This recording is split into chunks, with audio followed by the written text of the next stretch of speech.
Hey, good morning. Good afternoon, I should say. We are starting our second week of Confident in Christ and able to talk with you about some pretty cool subjects that I think are going to be really helpful to you as you think about some of the reasons that we can be confident in the Christian faith. So today's topic is what is the best Bible translation, and we're not just going to talk about which translation is best. There's going to be a number of different elements of what we're going to talk about today.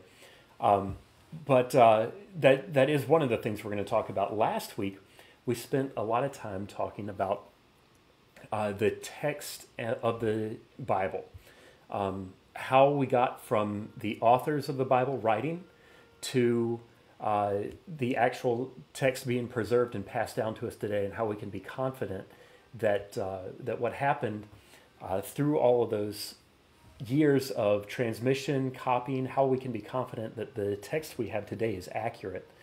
And so I encourage you to go back and look at that from last week if you didn't get to join us that week, or if that's something that you're curious about. But our conclusion last week was that the text we have is incredibly reliable and accurate because of the way that it was transmitted, spread across such a wide geographical area so quickly in the history of textual transmission. And because there were so many copies made and passed down to us through the years over such a wide area, that it would have been incredibly difficult, almost virtually impossible, for errors to have crept in that would have crept across the entire manuscript tradition. So since we have an accurate text, and that's my conclusion from last week, since we have an accurate text, how does that text get from the Hebrew and Greek of the original languages to us in English today? And one of the reasons that I love this subject is because I love it when people read their Bibles. I, in fact, just got a new Bible day before yesterday, or 3 days ago, something like that, because some of the pages were falling out of the one that I was using previously. So I got a new one. I've got a shelf on my bookshelf that's just copies of the Bible in different translations, multiple copies of some translations, and some of them are just Bibles that I used to use on a daily basis and would preach from and everything, and just either the covers started coming off or pages started falling out, that type of thing. But this one's really cool. I actually got a large print edition. I don't know if you can see that, if it's coming through okay. Because in Bibles, they normally arrange those with a really, really small print in order to fit a lot of material without getting the Bible really big and bulky to carry around with you. There's some different tricks they use, like using thin pages and printing close to the edge of the page, and using two columns that really compress the size of the amount of information that's in here into a very manageable, carryable, convenient size and everything. But anyway, so I'm excited about that. I love the subject of Bible translation because I love for you to be able to read and know that not only do we have an accurate text that's been handed down to us throughout the years, but also the translation that you use, you can trust that it's an accurate reflection of the original languages. So we're going to talk about those things today. A short video today while we talk about this, and then tomorrow night, Wednesday night, you'll be able to join us on Zoom if you would like to go more in depth. We'll talk about some more details of some of the things we're going to talk about today. We'll have a time where people can ask questions and we can follow up. So that's where we're going today. And as we get started off, so what are the translations? What are the major Bible translations? So most everybody has heard of the King James Version. Of course, if you haven't heard of it in relation to Bibles, you've certainly heard of LeBron, and that's his nickname. Everything that comes from the King James Bible, or the King James Version, the KJV, which is the first published in 1611 and was the classic English Bible, the only game in town, really, in a lot of ways, for a long, long time. Really, a lot of the King James influence on the English language was pretty strong, and there are even idioms and frequently used terms and phrases in English that come down to us because of the King James Bible. The English language, as we know it today, owes itself a lot to the standardized English, the English that became standardized in some ways because of the King James Version of the Bible. So, of course, that's one. I thought a good way to get us started off would be to say, well, what are the different translation options? So I've got here for you the different English translations in order of best-selling. So this is, let's see if we can swap our screens here. So, whoa, we went way in the wrong direction. Okay, let me get back to, okay, my screen went back to what I wanted to see. This is really strange. Let me see if I can go here. Okay, there we go. I still don't know what's happening when I try to do the picture-in-picture screen.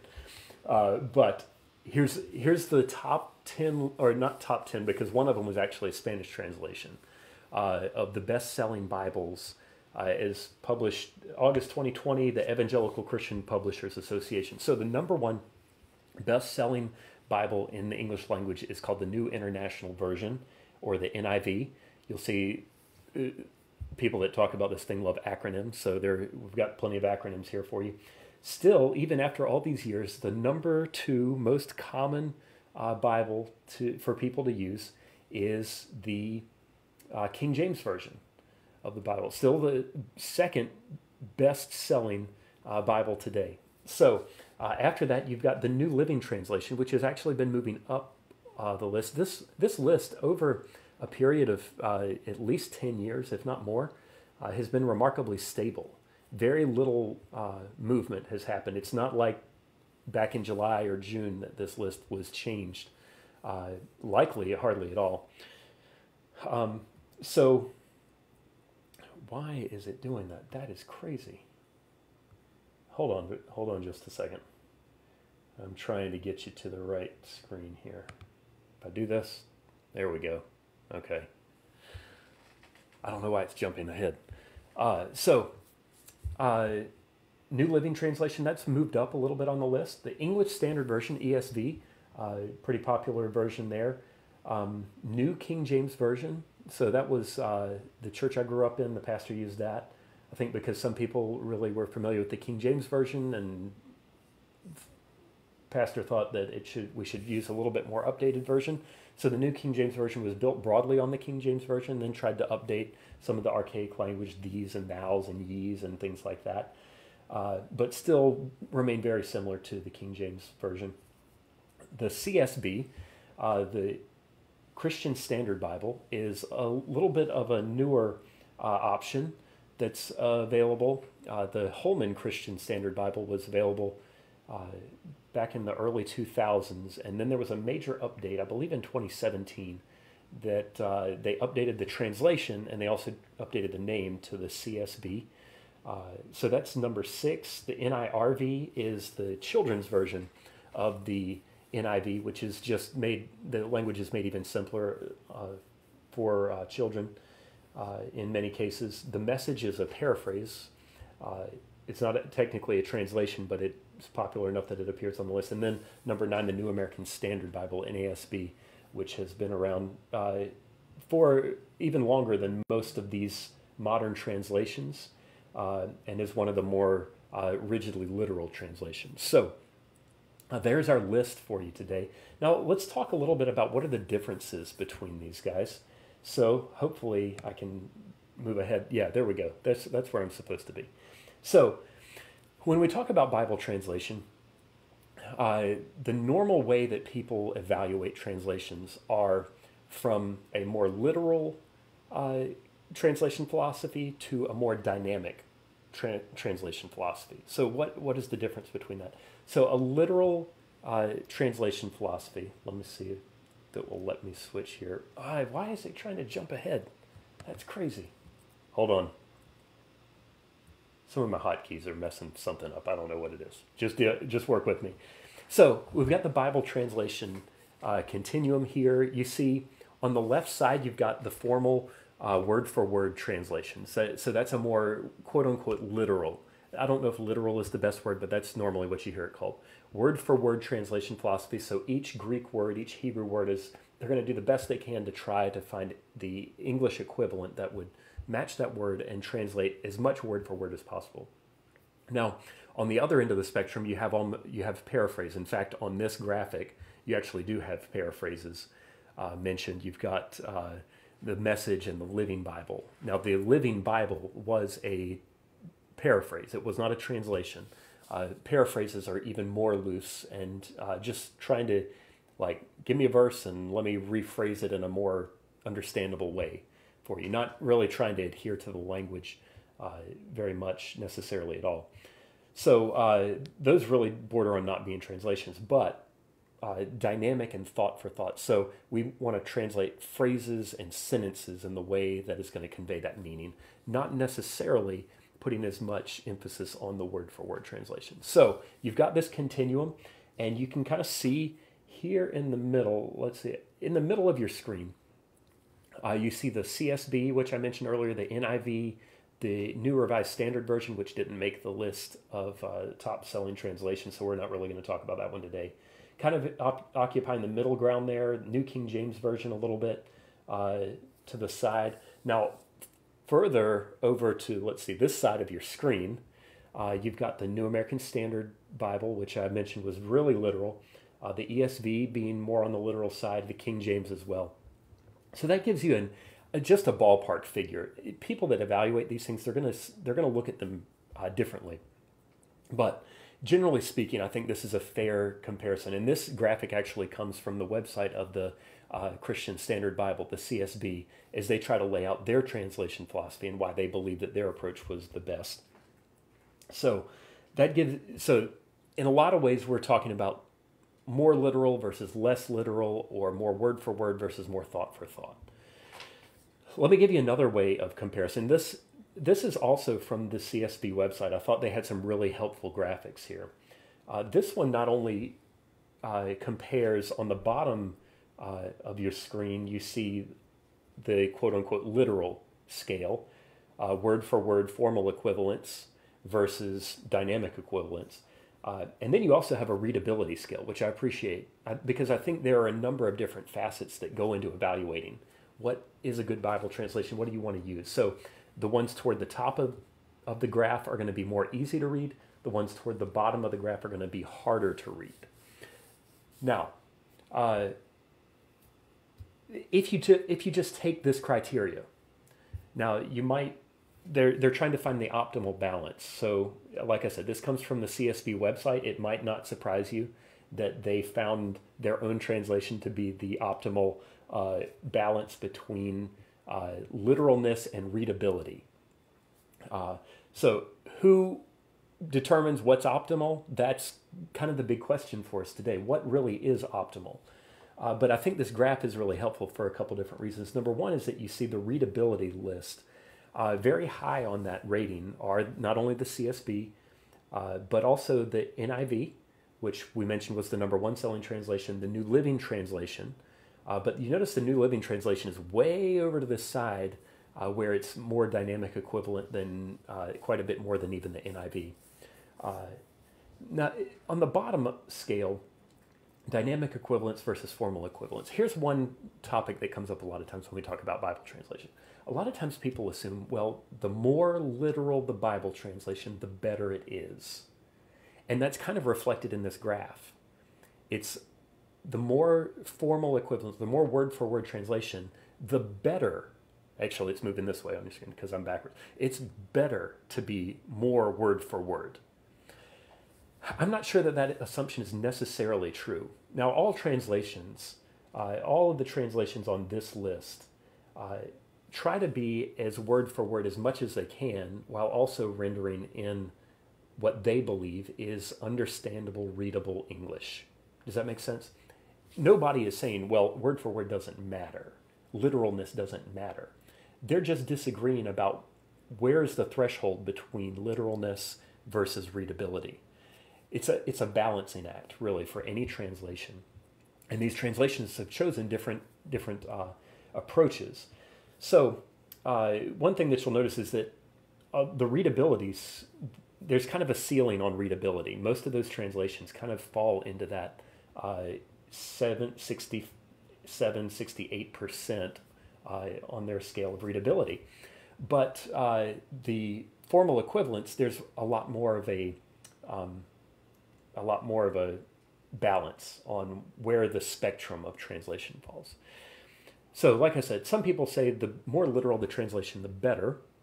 I think that's an oversimplification, if not a misunderstanding of translation, how translation actually works in other languages. For example, let me give you this quote from D.A. Carson, who's I'm convinced one of the greatest Bible scholars in the world right now. So here's what he says. This is from a book back from 1978, so a long time ago. But what he says is still true there. He says, it is a fair assessment. Let me see. Can I do this without jumping? Yeah, there we go. It is a fair assessment, I think, that the King James Version is more literal than the NIV, just comparing those two. Although, as I've indicated, I doubt very much if that should always be taken as a compliment. Is it always better to be literal? Some people seem to think so, but Carson doubts that. Why a literal translation is necessarily more in keeping with the doctrine of verbal inspiration, I'm quite at a loss to know. And then he goes and gives an example from German into English and shows why a word-for-word translation is sometimes not the most faithful. It's just not the most faithful rendering of a translation, just in general, just talking about general translation principles. So let me see, if I do that, then I'm going to have to back up here. I'm sorry, guys. So the hotkeys are messing me up, but that's all right. The Holy Spirit, who inspired the words of Scripture, equally inspired the syntax and idioms, and that's a huge key when we talk about Bible translation. The syntax, the sentences, the paragraphs, the entire book of the Bible.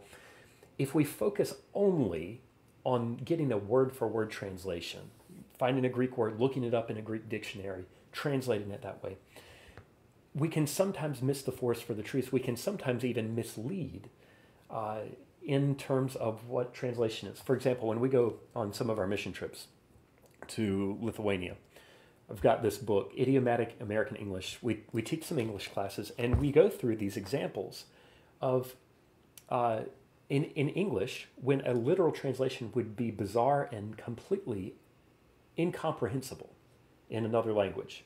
For example, just turning to a random page, greasy spoon, pad the bill. Let's see, that's not a real common one.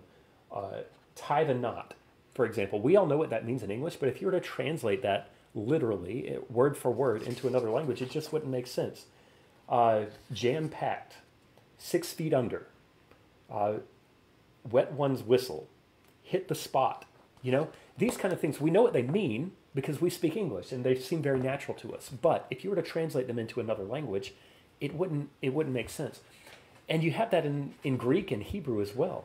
So the reality is that every translation departs from word-for-word literalness at some point. The question really just is, though, what is the best balance in finding understandable, meaningful English to those that are reading versus trying to stick by those word-for-word examples. So Carson says, ultimately what we want is a translation that means what the original means. And that's the key. That's what we are really going after when it comes to translation. What the original means in denotation and connotation. So how are we going to put all of that together in a Bible translation? Well, that is the big question. When we say what is the best Bible translation, we're really answering the question, which translation do we feel like balances that best? Because the reality is, when it comes to Bible translations, it would be like going to a new city and getting on the Yelp app. Do you know what Yelp is? You can review things, especially restaurants. It's well known for restaurants. So let's say you go to a new city, say I'm going to drive up to Richmond and I want to find a restaurant to eat. So I'm going to look on Yelp and say the entire city of Richmond. Show me the best restaurants in the city. So it's going to give me a list according to ratings of reviewers. What are the best restaurants in this city? And the reality is that I could take any of the restaurants on that top 10 list, most likely, Go to any of them, have amazing food, have a great experience, because they're great restaurants. All of them are. Now, it would be awesome to go to the number one restaurant, right? Because that's the best. We have a tendency to love, okay, this is the best thing available. But the reality is that because all of them are so good, choosing from that list, you might choose rather on the style of food that you want to eat or the location. Not necessarily, because there's not that much difference between number 1 and number 5 or number 3 and number 10. You know what I mean? And that's kind of where we are with Bible translations. We have we're almost spoiled in English to have such high quality translations and such a number of high quality translations. The reality is that any of those translations that were on that list that I showed you at the beginning, the best-selling Bible translations, you would be well served and you would have an accurate, reliable Bible translation in any of those. So that's the first thing that I want you to know. We're not talking about a bad translation versus a good translation. We are talking about a lot of good translations, some being, in the opinion of certain scholars, and in my opinion that we'll get to toward the end, being a little bit better than others and a little bit more helpful. So that's the one thing that I want to say, is that you've got an incredibly good selection of English Bibles to work from. But if we are talking about what is the best one, actually, before we get to that, got another thing that I want to talk to you about. What some people that get really big on Bible translations, and I figure we may even have somebody that joins in today to our live video at some point, or maybe watches it a little bit later, that and they love the King James Version. Some people really, really are just fixated on the King James Version. In fact, a lot of the translations kind of gather a cult following, and it gets to be a little bit tribalistic, where if I use this translation, I've got to kind of speak down about the other translations, and if I use other people that like this translation, they kind of argue back and forth, and you get this fighting where the translations are actually, for the most part, really, really good, and we don't have to fight with one another about it. But particularly, you have people that are advocates of the King James Version that will say, oh, this is the only Bible for the English-speaking peoples of the world, and stuff like that. One of the reasons that they'll give is because, well, there are missing verses in modern translations. So other than the King James and the New King James Version, basically every other modern translation is going to have a few verses, a number of verses, that just don't appear in their Bibles. They'll probably be in footnotes instead of in the Bible text. And people that love the King James Bible see these modern translations, there's some kind of conspiracy. They're trying to take out of God's word. They're trying to take God's truth out. They're trying to, there's some kind of secular conspiracy, so, something like that. The reality is that modern translations do have some verses that are quote unquote missing, but the reality is that the reason that they're missing is because modern textual criticism has shown us that those verses were likely later additions, and we're going back to the original text rather than verses that should actually be in there that the modern translations are removing. In other words, it's not that the NIV, the ESV, the CSB, the modern translations, it's not that they're taking verses out that should be in. It's that the King James Version and New King James Version actually have in verses that shouldn't really be there. They very likely weren't in the original. We can be pretty confident of that. And I want to show you exactly why it is do I say that, and why it is that I say that. I want to give you this example. So these are actually a list of the missing verses. You can see some from Matthew, some from Mark, some from Luke. Those are the predominant examples are from the Gospels. And then you have a little bit, one from John, a few verses from Acts, one in Romans, one in 1 John as well. Now, let me show you what's actually happening with these. I actually have some different, let's see if I can show you what's actually going on here. We have 3 different options for these. All but one of these falls into one of these 3 options. Some are copied, but still present. In other words, Matthew 17:21, for example. I'm just using this as an example. I didn't actually look at this one. But Matthew 17:21 is not present in the NIV. for example, and it is in the King James Version. But in the NIV, Matthew 7:21, an identical verse, the same wording, is present in either Mark or Luke. And what the NIV translators are saying is that we don't believe that that verse was actually in the original text of Mark. We believe that in a similar story, in a similar context, somewhere along the scribal tradition, that similar story in Luke, that additional verse that is included in Luke, was also copied into Matthew. In other words, the verse still exists in Luke. It just doesn't exist in Matthew's version of the same story. So, if there's a conspiracy and people are trying to remove verses from the Bible, they did a really bad job because they picked verses that not only occurred in Matthew, but also occurred in another place, and they forgot to remove those. You get what I'm saying? If this is a conspiracy, it's really poorly done because it's not a conspiracy. The reality is that these verses just very likely didn't occur in that passage of Matthew or Mark. So the copied and still present verses, these are the verses that I'm talking about right now. I want to show you where they are showing up. So 3 out of the 4 cases in Matthew, every single case in Mark, and in Luke, you also have the 2 instances in Luke. So in the Synoptic Gospels, almost every instance of a quote-unquote missing verse is the fact that the verse is still present in another gospel, but the textual critics and the Bible translators looked at this and said, we don't believe it occurred in both places. We believe it occurred in one and not in the other because we have textual evidence that shows it not present in Matthew, Mark, or Luke. So, copied and still present. Nobody's trying to take anything out of the Bible.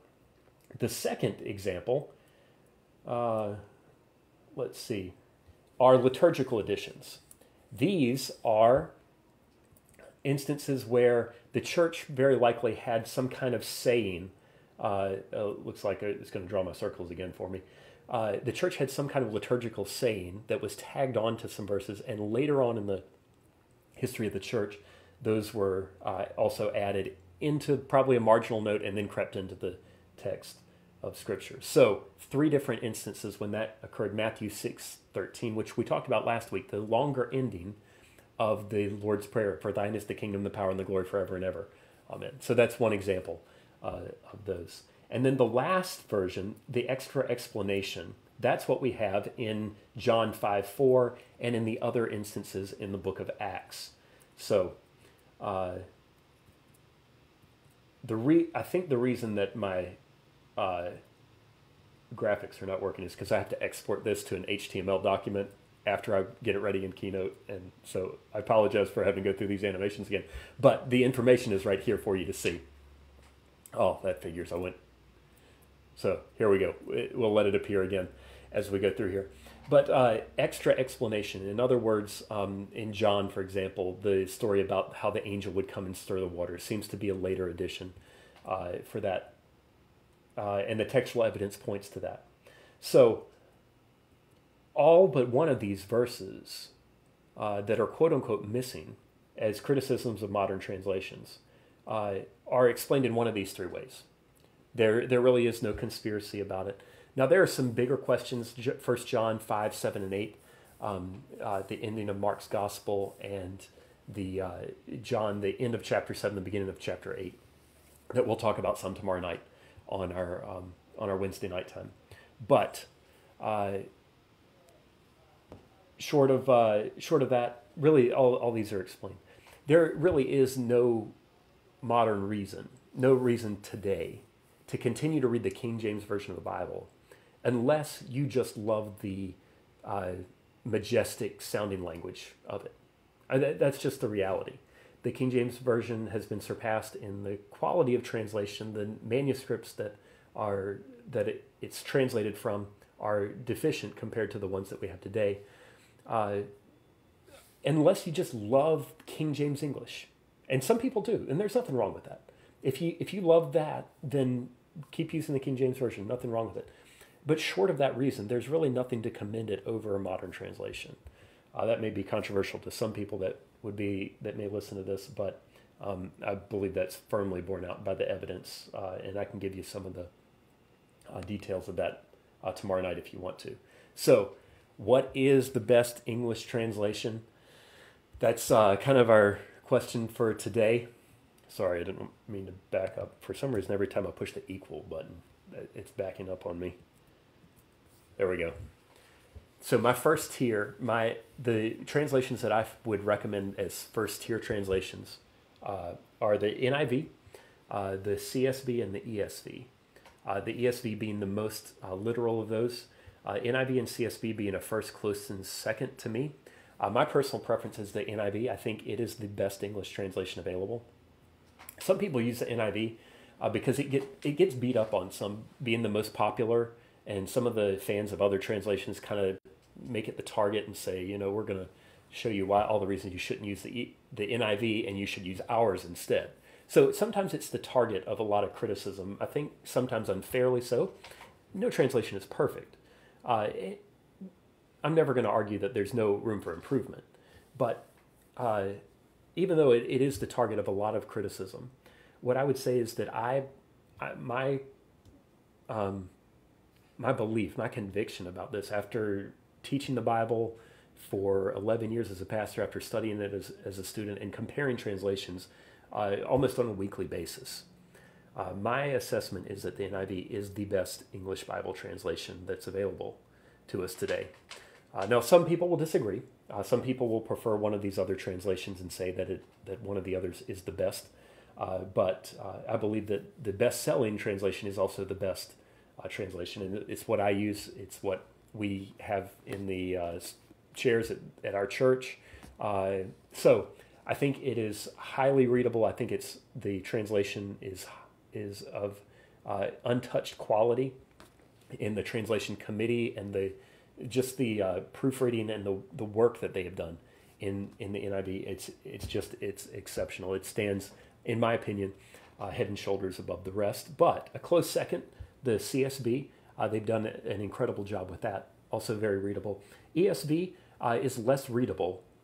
It can be more awkward in its word choices and its sentence structure, things like that. But still a very good translation. I've got a lot of friends, a lot of people that I respect a lot that prefer the ESV, but it's not my preferred translation. I think they did a great job of marketing back when it came out and got a lot of people really on board. I'm not sure that it's really stood up to the hype that it was released to, but still a very good translation. And if you want to know more about that, we can talk some more about it tomorrow night. So the second tier, these are the ones that I think are really good translations. I wouldn't put them quite on the top tier. The New American Standard Bible, for those that champion a literal word-for-word translation philosophy, that's the best example of that. To me, it comes across as highly awkward in its wording and understandability. New Living Translation kind of goes the extreme of the other way. It's more dynamic equivalent than the NIV, aims for even a greater amount of readability, but sometimes I feel like it's so loose with the text that I'm just not quite as comfortable recommending that one. But if you have that and you love it, then keep reading it. It's still a very good translation. Still nothing wrong with that. Also, the best translation that you've probably never heard of, the Net Bible, the New English Translation, actually available for free online, which I'm pulling over here for you to see, netbible.org. One of the reasons this is such a cool resource is because not only do they have a great translation that's never sold very well, it's never become very popular, except in academic circles, it's pretty well respected. But on a popular level, it's just never really caught on. But you can go to netbible.org for free, read this translation, and not only that, but they have incredible translation notes along with the text. So if you're wondering, if you don't know Greek or Hebrew, or maybe you just know a little, and you want to know why is something translated the way it is, the explanations that are available here in this second column, I've never seen anything like it as a resource. Really, really helpful and really, really great. So put that on your list. If you're doing research on a Bible passage, it's definitely worth checking that out. I might even put it in the first tier of translations. One of the reasons that I don't is just because it's never really caught on. So if you were to get a copy of that and carry it around with you, bring it to church with you, you would probably be the only person there with that translation. And the third tier, these are acceptable, but I would say not really a whole lot to recommend them unless you just have a personal preference for them, being the King James and the New King James Version. of the Bible. New King James is just stuck kind of in a no man's land.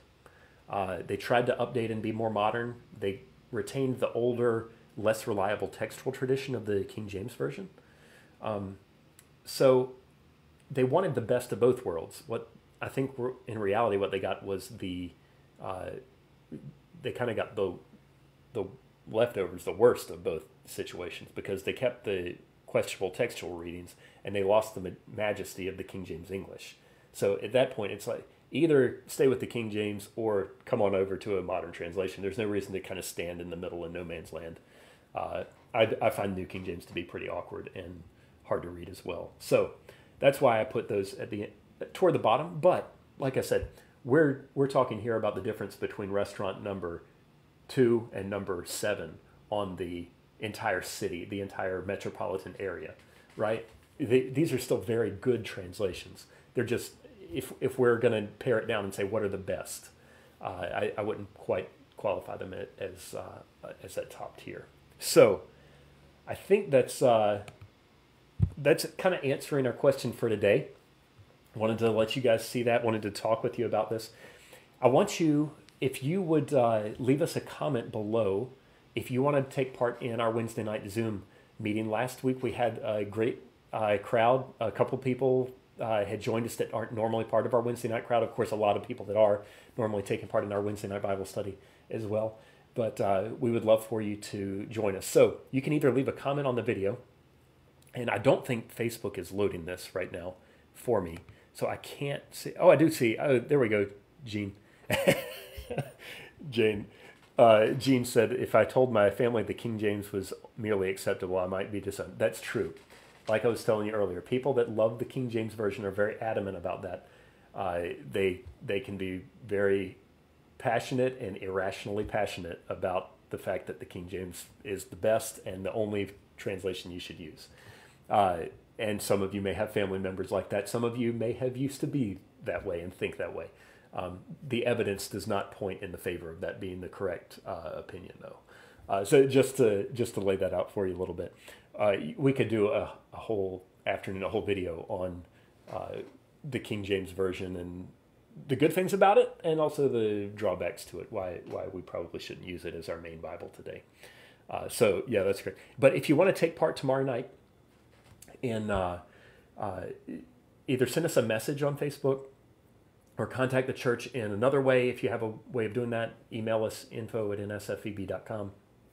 You can do that on our website form, newsong.live. Send us a message on Facebook, text me, email me, any kind of way. We'll send you the link to Zoom for the Zoom meeting. We don't post that publicly for security reasons, but we send it out to our church family, and then also if you request it, we'll send it out to you as well. We'll be able to talk about those. So all that being said, the main thing that I want you to come away with is the fact that the English translation that you are using almost assuredly is a top-notch, excellent rendering of the Greek and Hebrew original languages of the text of Scripture, which is in itself a reliable, accurate representation of the original writings of Scripture. It's really fascinating the way that God has, the way that He's ordered and ordained all of this for His Word to be preserved for us, so that you and I can pick it up and read for ourselves. You know, I mean, we read in a translation. Jesus primarily used the translation when He was in His earthly ministry. The Septuagint was a Greek translation of the Hebrew Scriptures. And it's very likely that He used that, and I believe in doing that, gave kind of a stamp of approval of using translated Scriptures.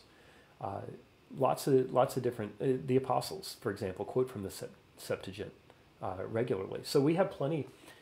God's Word is not lost because you don't know Hebrew and Greek. If you have the opportunity to learn, that's fantastic. And I'm so thankful for scholars that do know the original languages and can double check this. And, you know, part of Bible college seminary, part of theological education for the vast majority of people that study is learning Hebrew and Greek. And what they do in those Greek and Hebrew classes, they translate the Bible.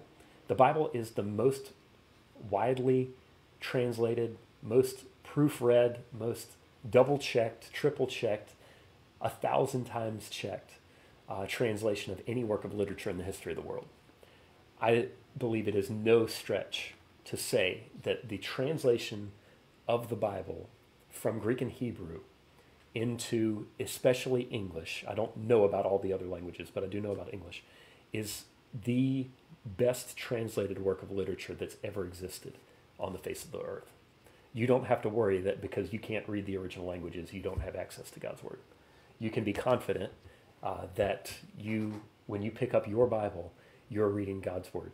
So that's what makes me really excited about it. So use this information, get excited about reading your Bible, and go pick it up and read.